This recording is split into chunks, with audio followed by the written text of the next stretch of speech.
for Birmingham City and for Wrexham, it's the two hardest teams to play for in the Championship right now, because the fan expectation, the global exposure, the ownership isn't realistic to where both teams are at, just talking about on the football pitch.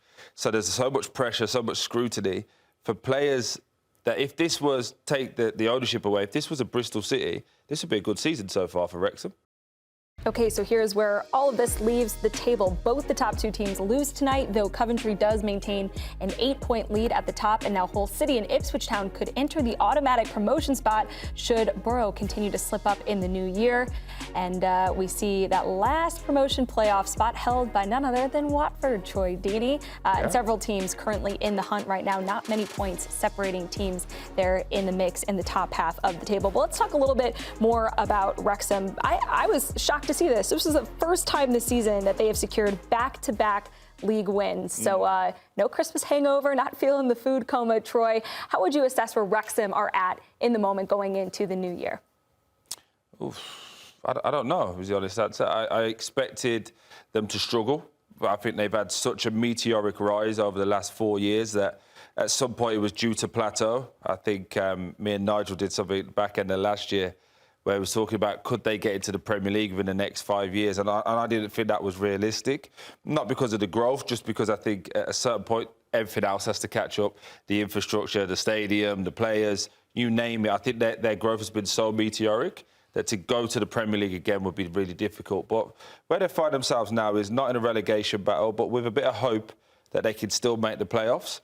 And then they have to look at the squad. What are they going to do? They've spent a lot of money already on players that I think are average for the league. They don't enhance them, you know, talking like 10 million for centre-backs. They're not centre-backs like John Stones that are ball-playing centre-backs that can go up the next level. They're just good for the league. So I think they're going to have to go again in the marketplace, and I'm sure these guys are going to tell me it's different, but that's, my opinion is where they are is probably a good, solid base.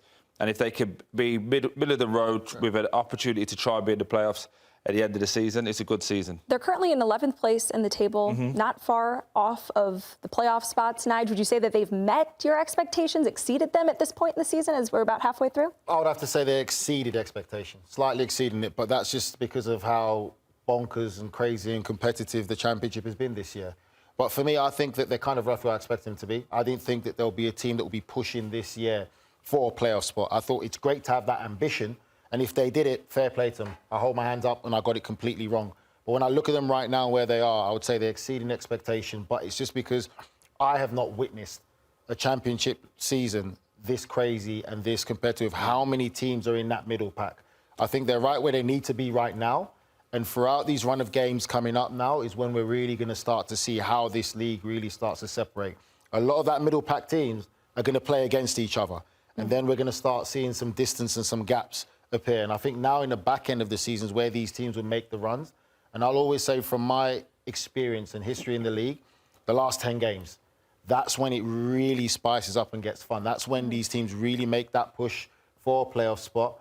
But for Wrexham's, for me, I think that where they are, they've exceeded my expectations of how well they're doing, and I still look at them finishing maybe mid-table, 12th, 11th, 13th, around there, and I think that's a good start for them for life in the Championship. In League Two, they had League One players. Well, in the National League, they had League Two players. In League Two, they had League One players. League One, they had Championship players. I didn't feel that coming into the season in the Championship, they had Premier League players, right? And it's hard to get to that level. It's obviously not easy to spend that kind of money. And also, no team has ever done it. No team has ever gone from the Conference League straight up to the Premier League. It's never been done. So obviously, we're going to sit here and analyze it.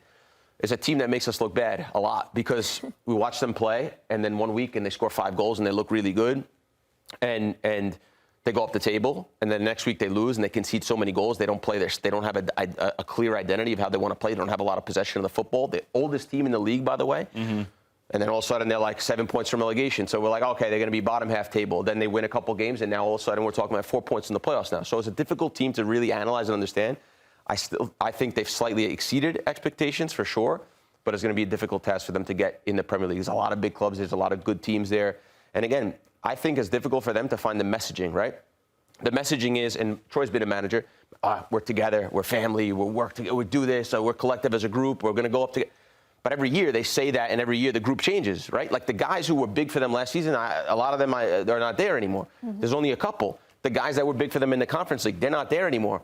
So it's like you're going in there knowing that what's going to happen to me when they go to the Premier League, you know? And I think that messaging becomes difficult because I've been part of that. I tried to do it. I went to Leeds United. We were League One. I thought to myself, oh, no problem. We're going to go to Premier League. I'm going to be part of the team. But little did I understand that once you go up, they keep bringing players on loan. They keep bringing Championship players down to League One, Premier League players down to Championship, and it becomes very difficult. So I think the messaging for them is going to be difficult also moving forward. How do you think that the message is landing this season, Troy, with the group? With the Premier League, like that's all these promotions have been great, but that's where you want to get. I think for Birmingham City and for Wrexham, it's the two hardest teams to play for in the Championship right now, because the fan expectation, the global exposure, the ownership isn't realistic to where both teams are at, just talking about on the football pitch. So there's so much pressure, so much scrutiny for players that if this was, take the ownership away, if this was a Bristol City, this would be a good season so far for Wrexham. If this was Preston North End, this would be an average season for them if they were Birmingham City. Yeah. Once you change the names and you go there, it's like, oh my God, you should be top because we've seen the documentaries, we've seen it on Amazon and Disney for the respective people. And you start to build into who these players are and what they are.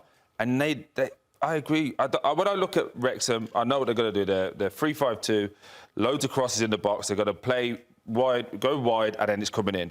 Deal with it, and they're going to try and run all over you. I thought once you got into the Championship, I thought the Championship as a whole would be a little bit better, if I'm being honest, from a tactical point of view. That once you deal with that, you kill them on the transition, and we saw that first game they got found out a little bit. But because people don't defend anymore, and centre-backs are not used to heading it, they're causing people so much problems because the ball's going wide and crosses coming in the box, and they've got Kiefer Moore there as well, probably the best header of the ball in the league. It just creates so much confusion that they're doing well and they're doing okay. I just think that they need to go again if they want to get into the playoffs and get over the line. Is playoffs, by the way, is that what success looks like for them this season, or is it just staying? That's overachieving for me. Unbelievable achievement if they make the playoffs. But Kiefer Moore, again, we don't know. We saw him come off the game today injured. Depending on what his injury is, that could be a problem for them long term as well. And I just think that for me, Wrexham at the moment are where they need to be. I think that they're overachieving. And they've got to be happy with that. I just don't think you can look beyond anything of what they've done so far this season. Yeah, back-to-back wins going into 2026. Not too bad.